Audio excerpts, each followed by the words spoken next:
thanks so much. And uh, thanks so much. It's nice to see all of you. I just want to first introduce my partner, Kyle Sobus, who is my co-founder, and my partner who also joined today. And I'm sure he'll jump in and talk as well. I'm a DC native. I grew up here. I moved away for a few years, about 30, and I moved back. And when I moved back, I decided with Kyle to start this company that we're going to tell you about today. But it's means a lot to start it in the place that you grew up.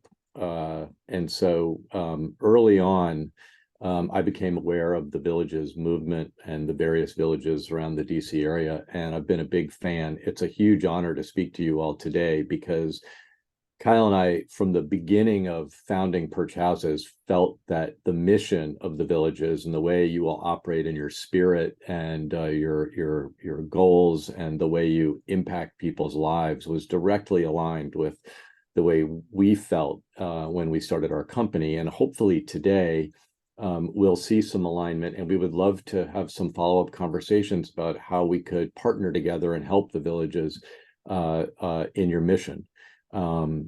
So with that, I'll get into who we are. I thought we'd talk for about 10, 15 minutes and then take questions. We don't have a big presentation or anything, so we'll tell you about who we are in our company, and then we'd love to hear from you. As I said, my name's Wing. My background is in corporate marketing and also as an entrepreneur. This is my third startup company that I've started. I grew up in DC. I've lived in various parts of the world, about 20 years in California, and then came back during COVID to be the primary caregiver for my 83-year-old mom. And I moved back to help her, and I still do that. And it was in the process of that experience with my mother that I began to think about how people age in place, because she is addressing things like affordability, safety, being lonely, in community. And I began to research this, and Kyle and I did together, and we were really struck by a single statistic. And it's very rare that a single statistic starts a business, but this was really the driver for us, which is that there are never more than about 10% of Americans who end up in any kind of facility, nursing home, assisted living, or anything. The vast majority of Americans over the age of 65 are going to have to age in place one way or another, come hell or high water, whatever the solution is. And there are, as you all know, there are many ways to tackle that. But we were struck by the fact that so many people are going to have to experience that, and how will they do it? And we also looked at the affordability of rents and houses, which are going up, as you all know better than I do. And we also looked at healthcare costs going up. And we began to see, okay, well, how are these things coming together down the road? Is there a solution we could come up with to help people age in place, to help them be healthier, and also to help them not be lonely and have community and feel supported by other people and also by health services? And that was the genesis of our idea, was how do we solve that problem? And the way we decided to solve it was by creating Perch Houses, which is a co-living solution. So if you're familiar with co-living, everyone always refers to the Golden Girls because it's an easy analogy to talk about. But in our case, what we do is we acquire homes, single family homes. Somebody mentioned the Washington Post article this morning about which I thought is very interesting, about the missing middle, because it's actually related to this, because that's about new construction. What we try to do is use existing houses, and we take these houses and we do a little work to them, and we rent them out to 3 to 4, right now, women, 55 plus women. We're going to be expanding to men and to couples down the road. But at the moment, we rent them out to single women, 55 plus. And then we create a simple rent payment plan for them, so they can live in a beautiful house for between $1,300 and $1,700 a month. So if you think about a beautiful house in Ashburn, or a beautiful house in Alexandria, or a beautiful house in Falls Church, any of these places, it's hard for someone on a fixed income to afford to live in a place like that. But by living with other people, you can spread the costs out, and it becomes much more affordable. It's also safer and it's nicer. And so that's our approach, if you will, to solving the problem. We also support that by creating a simple payment plan for services. So we bundle all the utilities and all the things that comes with a house, like TV and a security system and maid service and landscaping. And we spread those costs out, we make it very affordable, and then we manage the whole house. So basically you can live for 20 to 25% less than a one bedroom in a beautiful house, and we take care of everything, but you get to share it with other people and have community. And that's how we work. And so our goal is to build this out in Northern Virginia to the tune of, 50 to 200 houses over the next 3 to 4 years, and then expand our business to other locations around the country. But at the end of the day, it's a very simple proposition, which is we find existing houses that are beautiful. We create a co-living environment that's affordable. It builds community because people are living with other like-minded people and they don't feel lonely, and we make it affordable. So that's a little bit about Perch houses. I'll let Kyle jump in because I'm sure he'll add some stuff to what I said, but that's a quick summary. Thanks, Wing. Yeah, thank you all for having us this morning. We really do appreciate the opportunity to be here and to meet all of you and to talk with you about Perch houses and about ourselves. I'm Kyle. I'm a co-founder of Perch Houses with Wing. I'm a nurse by background and have had my own personal experience with some form of senior co-living or senior house sharing. My wife and I moved in with her grandmother for a time when she was living alone after her husband had passed away, and it was both a great time for us as a couple and as a family, but also in helping her not experience that loneliness and social isolation that Wing was talking about. So we're very passionate about Perch houses, about the business that we're building, but also the opportunity to serve our communities and to serve a population of people that really matters to us. So thank you. A couple of quick details about our business. As any of you may know, if you've ever started a company, you start with two conflicting things in your head. One is a big vision that you want to change the world, and the other is the practical reality of what do you do next week on Tuesday to start the company. And that's always a bit of a dilemma. So for us, our focus is to start with single women 55 to 75. And this is what we would call pre-assisted living age most of the time. But this is just affordable living. We're not providing senior services. We're not providing assisted living services. It's basically affordable living with community. We have one house right now, our first house. I should say we started the company in May of this past year. So we're very young. We started in 2023. We have our first house, which is in Falls Church, which has 3 people in it, which is the limit for that house. And we're using that as a test house. And now we're actually in the process, literally today, this week, and next week, of acquiring about 4 to 5 more houses. Our services are fairly straightforward to start. They're house support services. They're less about caregiving and counseling and things like that. We have a vision, however, which I'll explain, which is to broaden the spectrum of age beyond 55 to 75 to have it extend longer. And that raises a couple of things. What are the services that go along with that along the way? Health services, counseling services, caregiving services. What are the house types? Are the houses safe? Are the houses all set up with universal design, with bars, with ramps, things like that? These are all things we have to evolve to so that a Perch house has different capabilities depending on the needs of the people in the house. One of the ways we're solving that problem is, if you go on perchhouses.com very quickly by Friday, you will see that we're letting people make reservations. And what's great about this is that our reservation process asks people about themselves, about their physical capabilities, about their location desires, about their financial abilities. And what that lets us do is plan and look for the right house with the right support system around it and the right physical capabilities for those people. And so, to simplify this, we see it being a range of housing options from 55 plus. We see us being able to use existing houses in the community that people want to rent. We take over that rent and help other people live there affordably. We're not building new properties, and it fits right into the local community.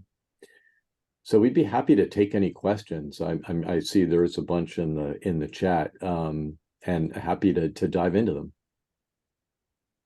Okay, so you answered the one about how many houses you currently have. So the answer is one, but you're looking at a number more. Another question is, does the co-living include counseling and conflict resolution? It's a great question, and I will say, as a way of answering that, there's two ways you can live in a Perch house. You can self-organize and bring friends and create your own house, or we can match you with other people. And so the question you're going to ask is, how do we do that? And we have a fairly detailed, what we call personality matching quiz.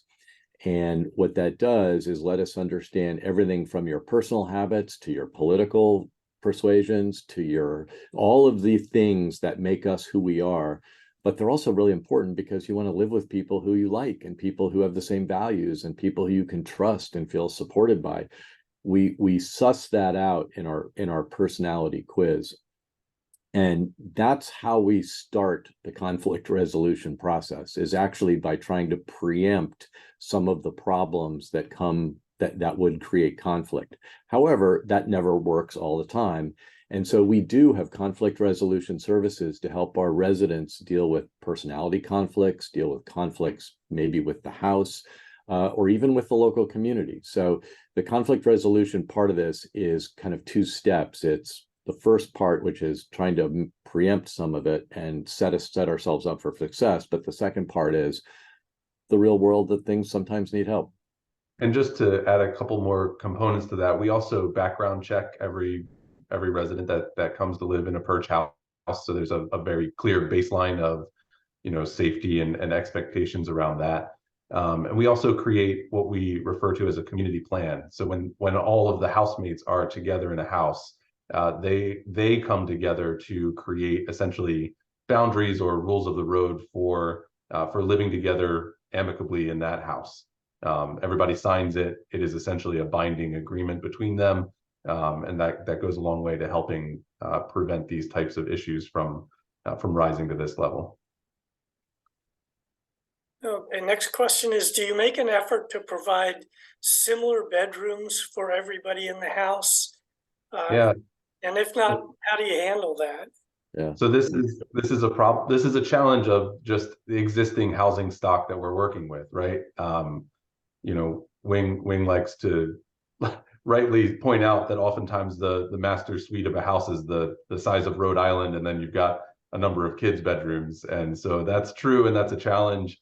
What we work hard to do is find houses where we can create 4 separate units, where each of those units is made up of a private bedroom and a private bathroom, and often and whenever we can, an additional room for that person to have additional private space. But it depends on the layout and of the house and of what is available on the market. And so the way that we deal with that when there are discrepancies between the sizes and the qualities of the space is by pricing, essentially. So you said you'd like everybody to have their own bedroom and bathroom. Right. If you're looking at a house that has 1 or 2 bathrooms, are you looking to add an additional bathroom, or? We probably wouldn't use that house. And this gets to a real issue about housing supply in America. The number of houses that have 3+ bathrooms, and number of, like, say, 4 bedrooms and 4 bathrooms, is I forget, Kyle, what the number is, but it's like 20%. About 2 million houses. Yeah. But percent of housing supply, it's small. It's about less than 20%, I think. But there's two solves for that for us. One is there are enough houses out there that we can work with. We do work on the house. So if we have to add a bathroom, which is not preferable, we would. But we try to eliminate as many of those challenges up front so that the 1 bed to 1 bath is kind of a rule for us. A nice house, somebody asked about access to transportation and walk score and things like that. Those are all really, really important qualities we look for, but nothing's perfect. And so what we try to do is cover off as many of those as we can, have the house be in the right location. But what we find also is that if we do a little bit of work to a house and we make it nice, and we can definitely stick to our 1 bed to 1 bath, the common places are nice, the kitchen's nice, you can really make a lot of things work. And that's kind of our early on process. I think what's interesting down the road, and just for what it's worth out there in the country, there are many people right now looking at this problem from a home building perspective. And there's I would call it a new appreciation for homes that are built differently than the ones Kyle was describing. And those are homes with a different structure around them, a bed and a bath for every room, a bedroom and a bath for each person, a common space that's more central, universal design for access to the homes, whether it's ramps or door latches or things like that. And these principles, which are called universal design principles, extend beyond aging. And as you look at the way more people are looking at housing, sharing housing, young and old, the design of houses is changing. And we're very intrigued by that, but it's also something that's coming. And so what we're trying to do is use the existing world we have right now in our local community. And so it's a bit of a balance. Okay, we've talked about bathrooms, and you've mentioned, a few other things like door latches and stuff like that. What kinds of modifications are you guys looking at doing? Things like stair lifts, ramps. There are a lot of things like that, grab bars in the bathrooms. It's a great question, and we have to make some choices as we start. And so our initial age group we're starting with is 55 to 75. And so things like grab bars, which require, not that anybody cares about this, but you can't just put a grab bar onto a wall. You have to put a stud behind it so that the grab bar has something to grab. And there's work that goes into, as we all know, to making a house work for someone who requires those things.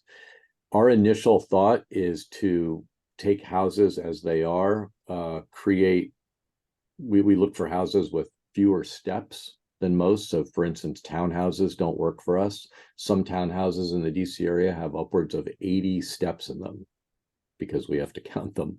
And so those don't work. And so we look to houses that are accessible by themselves, and then on a case-by-case basis, based on our renters, we're happy to upgrade the house with things like grab bars and things like that. We probably wouldn't do stair lifts right now because that's just where we are in our early evolution. But all of these things are really, really important and add to the value of a house. I will tell you one interesting thing, that if you own a house and you were to go let's call it, create a universal design system through your house. So put a ramp in, widen your doors, put in grab bars, look at different door latches, all the things that make a house much easier to use. You actually increase the value of the house. It's a really interesting thing. And we talk about that a lot with homeowners because we encourage them to take some of these steps on their own because it increases the value of their property. It doesn't just help Perch houses. You talked earlier about the process of kind of pre-interviewing people and getting to know them. When you're putting people together, do you plan to make an effort to ensure diverse groups of people in houses, or, this is a house of Asian people, and this is a house of people from the Caribbean, and this is a house of whatever? This is a really important question. There are Christian groups, LGBTQ groups. You were talking about groups from different countries. There are age groups, there are sex groups, men and women, gender groups. There's lots of tribes out there that cut across many different things, as we all know. We don't see it as our job to create, to impose diversity. What we look at is we want our renters to be happy, and we want our renters to feel supported. And so when we go through our personality quiz and our interview process, and we have renters meet each other as well, what we found is the following. Most people are pretty open-minded. Most people are willing to live with diverse people, not just racially diverse people, but I will tell you right now, for what it's worth, the biggest divide that we have seen is not racial, it's not ethnic, it's not geographic, it's not gender, it is not persuasion, it is political.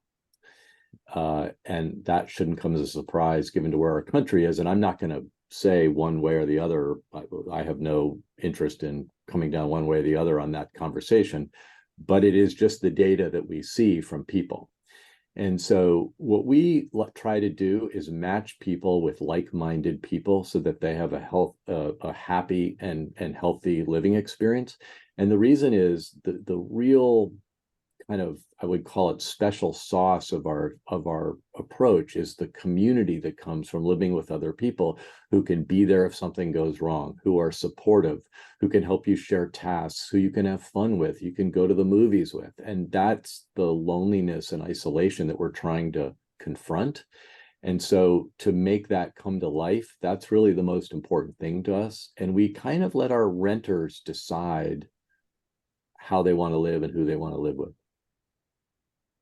Liz, I see that that comment about a woman who left a wonderful living situation because she couldn't endure the smell of her neighbor's cooking. And I mean, this is real life, right? When we ask about even things like dietary preferences and cooking preferences in our compatibility quiz, because that's important in somebody's day-to-day life.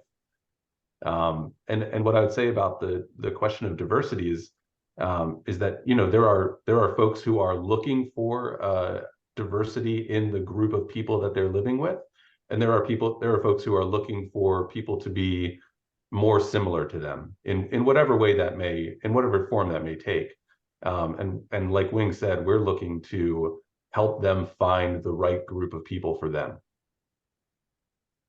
As you go forward looking at new candidate houses, are you going to focus on houses sited near public transportation, shopping, other amenities, or is it a case of the houses are where they are, we're not building new ones, so if the house is otherwise perfect, we're going to look at it? Well, I'd suggest it's a little bit of a mix, right? There are folks who absolutely want to live in a high walk score, very vibrant neighborhood that they can walk anywhere in. And there are people who want to live in nature, who would really value a more rural community. And neither is, better or worse. And so we're looking to acquire houses where our customers want to be, which is maybe a cop-out answer, but I think is true. If one of the residents moves out or passes away, who finds a new housemate? We do. This is an important question. We don't, this is a business thing, but it's important. We acquire a house, and the landlord and Perch houses manage the finances. The renter who moves into the house never pays more than that person's share of the rent. So if a house, for example, takes 4 people and there are 2 people in the house, because 2 people haven't moved in yet, those 2 people don't cover the cost. And so we pay for that. It's also raises a whole nother issue about, what happens if things happen, and that's the way life is. And so we have a lot of processes, as you might imagine, in place, and for some of those eventualities. But at the end of the day, it's up to us to find new renters, but it's also up to the people who live in the house to essentially accept those renters too. Like, we don't force people on other people. So it's a bit of a process to connect people, as we've been talking about. What happens when someone's health declines and they need more assistance to live independently? And they make a comment that this can put a lot of pressure on the other housemates. Absolutely. Yeah. Yeah. So Go ahead, Kyle. So absolutely. So a couple of things come to mind. One is, yes, we have to, everyone has to consider the lives, not just of the person experiencing a decline in health status, but of the other people living in that house, right? That is in a 4-person house, that's everyone's house equally, essentially. And so we do obviously work to make reasonable accommodations, but those reasonable accommodations have to consider the lives of everyone in the house. And so, yes, there's a degree to which people can support each other. There's a degree to which we would certainly welcome and facilitate, home health assistance. And then there's a degree, depending on the house, at which it may no longer be wise or appropriate for that person to continue living there. It may not be safe for them, just depending on the situation. But these are very, case by case situations that we know we're going to deal with. Now, before you have a bunch of people move into a house, I mean, you've vetted them and all, but do you get the candidates together and say, look, let's talk about kitchens, let's talk about common rooms, one of you's a trombone player, what do the rest of you think about that? Things that, if you don't discuss them up front, could end up being a problem. We do, and Kyle mentioned this earlier, and about our what we call a community plan, and the first part of this is matching people up front who we can think would be headed in the right direction. Let's say it that way. But we actually have a document, and we call it a community plan. And what this document is, it's very specific, and we have a template for it. It's written out, and we sit down with the renters and we go through it, and we let the renters amend it. And so basically it becomes the constitution for the house, and it's the rules of the road. And we ask everyone to sign it, weigh in on it, and say, okay, this is how we're going to operate this house. And I will say, we encourage every house to be different. So it's not like there's a set of rules that every house has to follow. We have a guide, we have a template, we have, ideas of things that work. You just mentioned a lot of them that are important. What time do people go to bed? What about guests? How long can people stay? You can imagine all the obvious things you would think about. We have thought of, hopefully, but you can't ever think of everything. And so what we try to do is put this document in front of the team in the house and say, let's make this work for you. And so by doing that, we accomplish 2 things. One, we get everyone's perspective, but we also get a commitment, and we get people to sign a document that says, I am agreeing to behave in a certain way. And that really works well when you get back to the thing of conflict resolution we were talking about before, because we have a place from which to start that conflict resolution, which was the original community plan. I'm, as an aside, really looking forward to our first brass quartet house. Yeah. I'm sure the neighbors are too. Comment here, it would be nice to have somebody on staff who can meet and work with residents on some kind of regular basis, just to, touch base and see how it's going. And, does that agreement hold up? Are there issues? Are there bureaucratic problems we see coming down the road that you guys need to think about? Is that part of your long-term plan? It's actually part of our short-term plan. We have what's a role, and it's called a community manager. And the community manager is right now you're looking at the 2 community managers because we're a young company. But in the future, there will be community managers who are the go-to people for that house. And that person really has two roles. One is if you need a shoulder to cry on, or you need help, or you need support, or you need some guidance, which I think is one tone of some of the comments.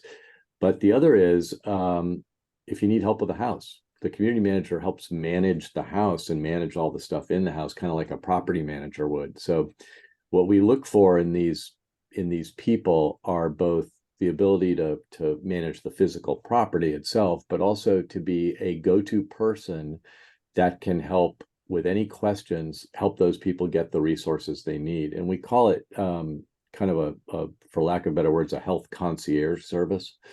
So the community manager is a very important person in our model, and they answer both practical questions, they help with conflict resolution, but they can also help point our residents in the right direction with various questions about the healthcare system, or just about the community. I think you just answered the next question, which was if a renter is unhappy, what do you do? Sounds like they talk to the manager and try to resolve whatever the issues are. And unhappy can be a lot of different things, right? And so it really is a case by case basis, and listening to people.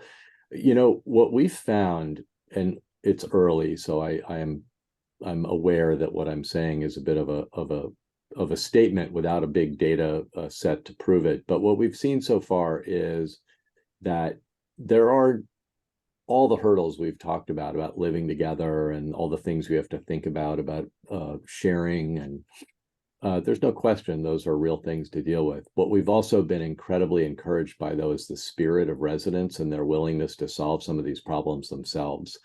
And it's not unlike your organization, the villages, right? Like if you think about the services you provide and the spirit you engender in the community, and why you're all here today, it's because you all believe in this mission. And you think of the energy you all put in, and everyone else of the 200 to 300 people in the group put in to make this work.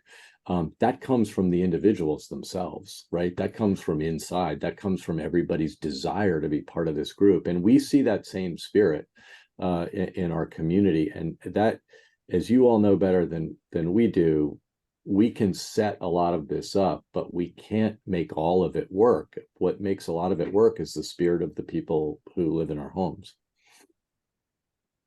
The next question is, what's the origin of the name Perch Houses? I'll let Kyle answer this. So Perch Houses, Wing and I, as we were researching for starting this company, we're working with a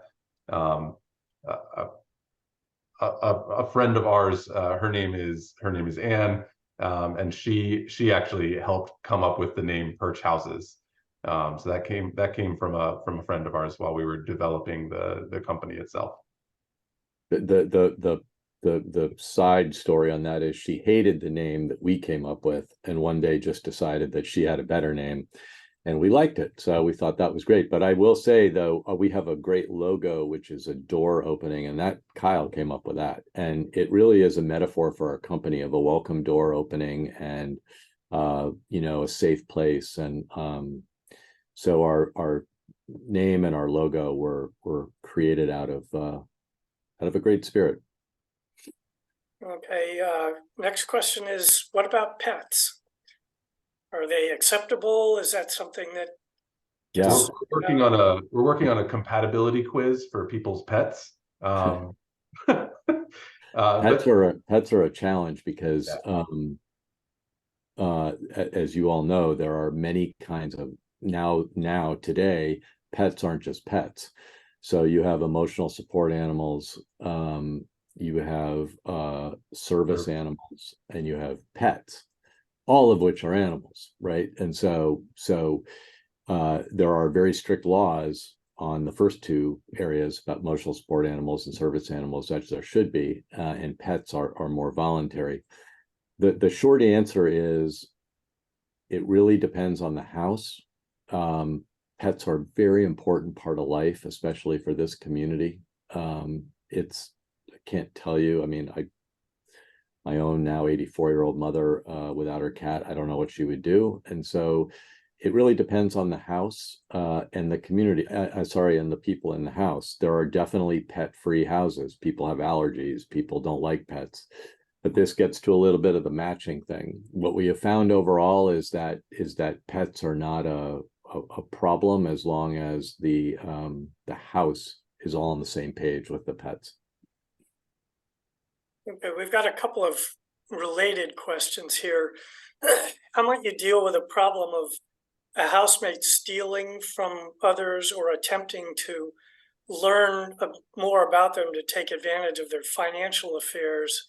And on the flip side, what do you do about a resident who says people are stealing from her, but she appears to be delusional? Yep, great questions.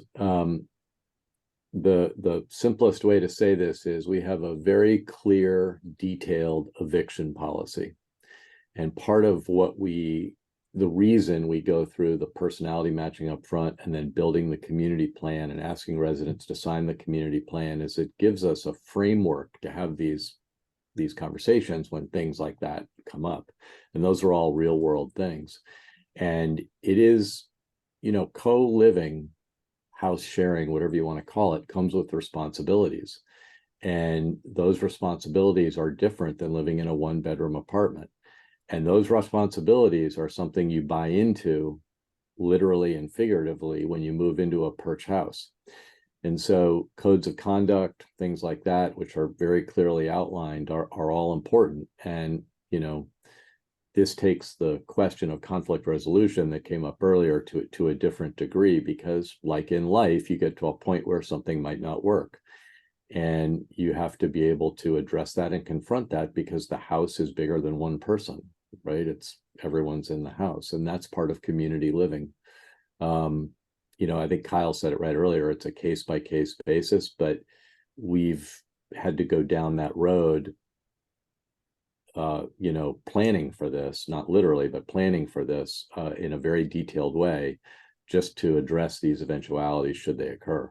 And let me just add, we do again do a very comprehensive background check, and these things typically are not new behaviors for a person, and so I suspect that we would have some sense of that prior to their applying, signing a lease, moving in, and would intend to filter that out before that ever happens. And then what I'll say also is, just if this were a real case, if this were to really happen, some of these are clear legal concerns and clear law enforcement concerns, and not only at some point it's outside of the bounds of just what we can do beyond, as Wing said, any escalation towards eviction, which we of course hope would not happen.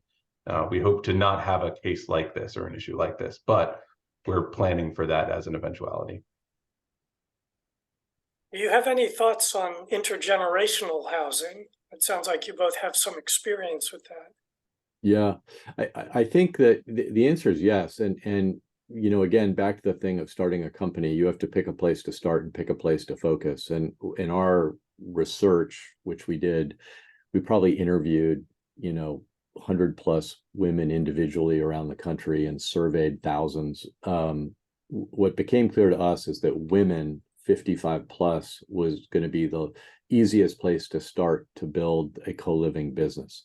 Interestingly enough, through our process, I don't know, Kyle, what do you think?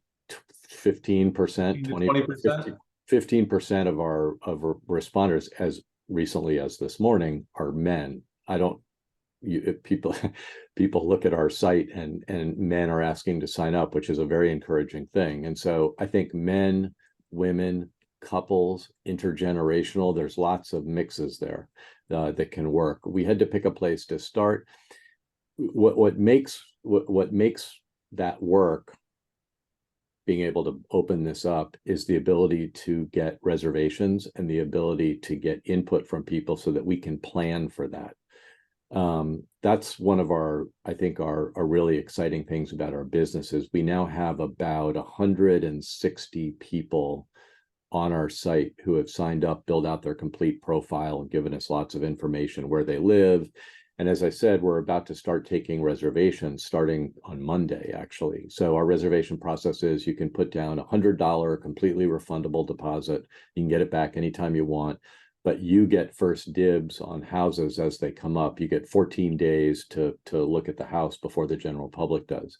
And what that does is it helps us understand, is there two intergenerational families that want to live together? Or is there a multi-generational family that can take up a whole house? Or are there two couples that want to share a house?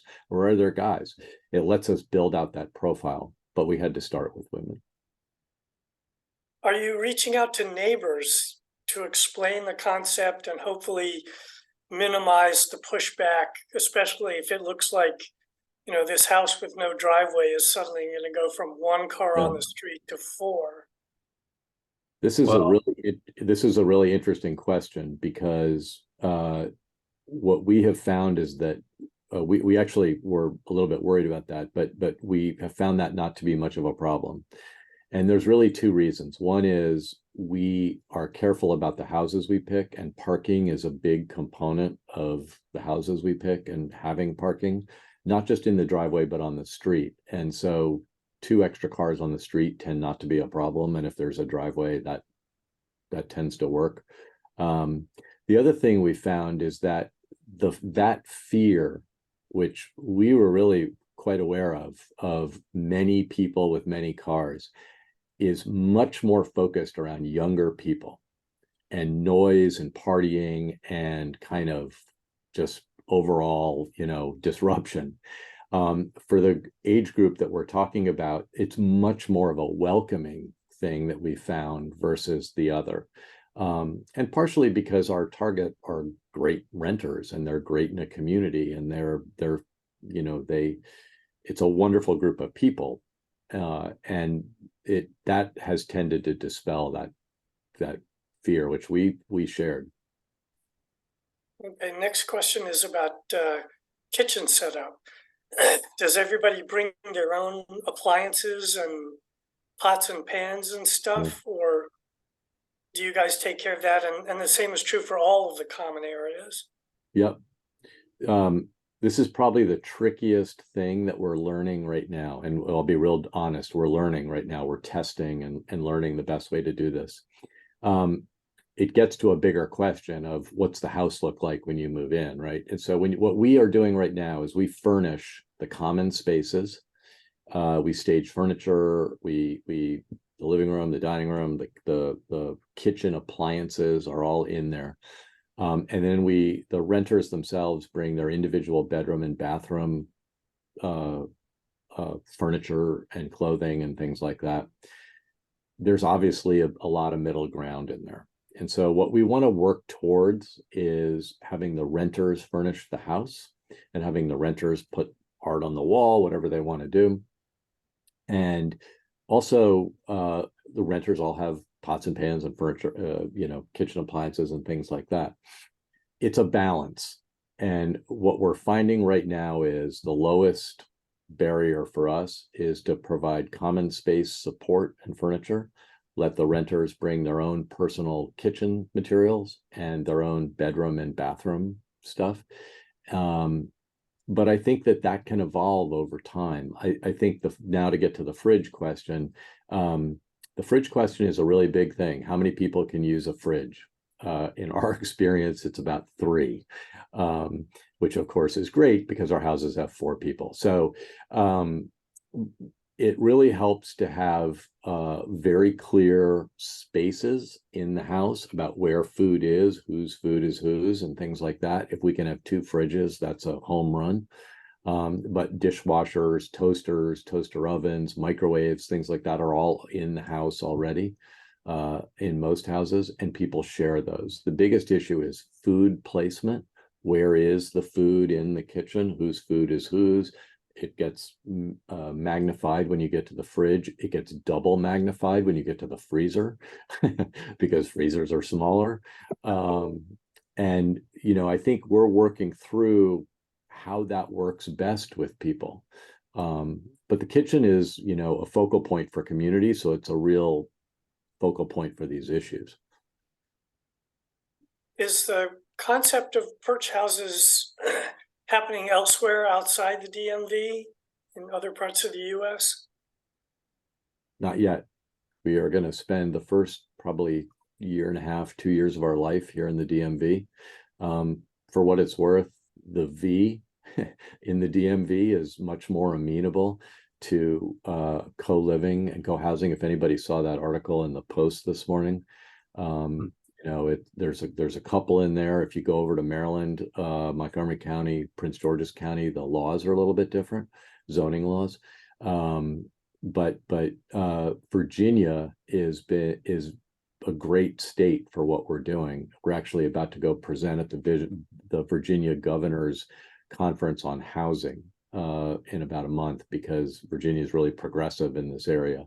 But we definitely look to expand into Maryland as well, and in DC. The problem in DC, as some of you know, is there's just not a lot of housing supply in DC, and it's very expensive. And so DC, the cities are a tough place for us right now.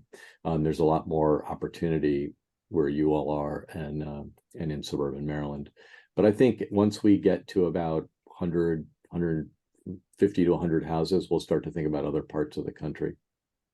Okay, but you're not aware of any other businesses doing similar things? There are some doing variations on this theme. There are companies out there that do things where if you are a senior and you have your own home, you can rent out a room to a college student, and that college student for reduced rent will help you out with tasks around the home. There are other services out there where if you're a senior and you own a home, you can rent out your room to another senior and share the home. Those are actually two different models. And then there's something else called room and board, which you all may have heard of, and it's not the best thing. It's actually something that we pay quite a bit of attention to, and we've spoken a lot to Arlington and Fairfax County governments about it, because, anyone can go out and get a house and put people in it and not necessarily treat those people the best way. And that flies under the radar. It's not regulated. Seniors' rights are not respected. It's something that we really feel we want to kind of be the polar opposite of that and be a branded, trusted place where people know our houses are safe and supported and have all the things we talked about. But the concept of group living or co-living is an old concept, and it's been around forever, but it's not the problem we are trying to solve is to make this easy, so that co-living isn't something you have to organize. It's something we set up for you, and we take all the pain of it away, the risk away, and all someone has to do is come live in a great house and enjoy life, and we manage everything else. It also changes our model, our version of this changes the typical dynamic of, one person owns that house and they're letting somebody else live there, right? And that can be that can create a strange dynamic between those people for whom, it's one person's house. It's such a great point. It's just such a different dynamic. There are many companies out there doing this, but for younger people out of college. Yeah. And people always ask us, well, why don't they come do it for this age group? And the answer is it's just very different. If you're out of college, you're willing to move into a house that was made for 4 people and they build 4 extra rooms and there's 8 of you and you don't care because you're climbing all over each other trying to save money. As I don't have to explain, for us, that doesn't really work. We have different requirements in our life, in our space. We have, things that mean different things to us because we're all at a different age. And so our approach can't be the same as the younger approach. And you talk about your interactions with Arlington County. How have they responded to what you're doing? Are there things they don't like, things they want you to do more of? They would like us to get more houses. I think that's the big thing.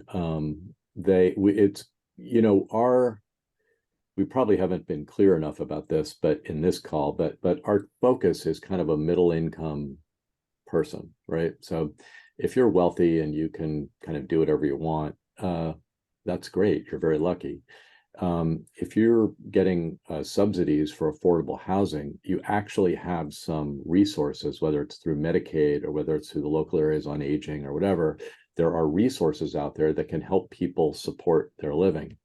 The middle income group, the group that we're really focused on, whose, our rents are about $1,300 to $1,800 a month. That group really struggles because they're getting priced out of the renter market. There's not a lot of options for support. And so that's the group that we really decided to focus on. And as a result, to your question about the county looks at that and says, well, we really appreciate you helping that group because we're kind of focused on the other side of the spectrum.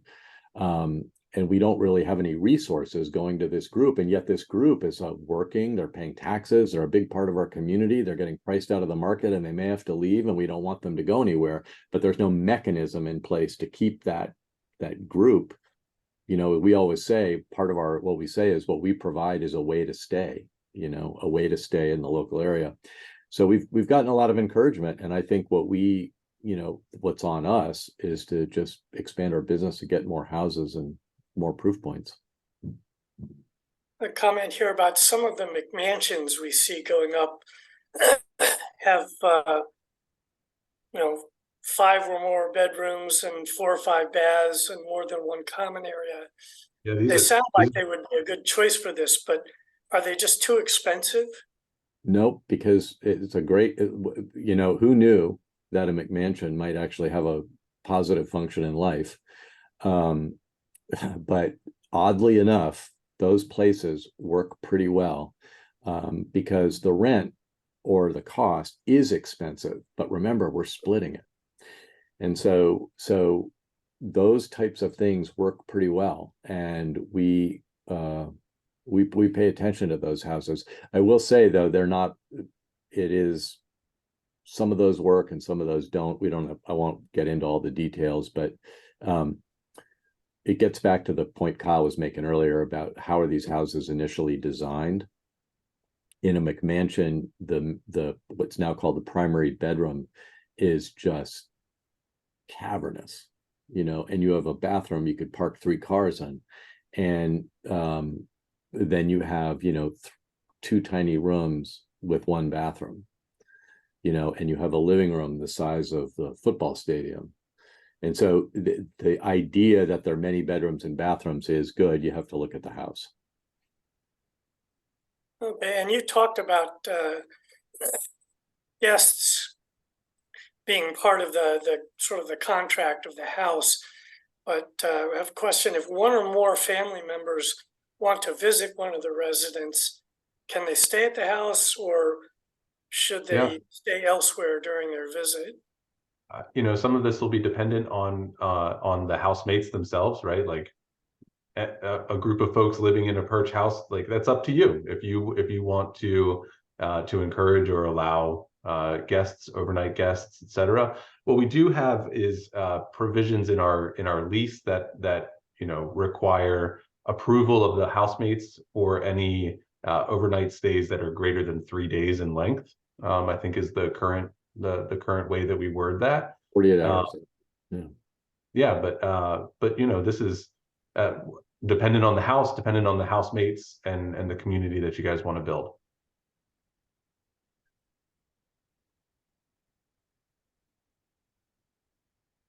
Okay.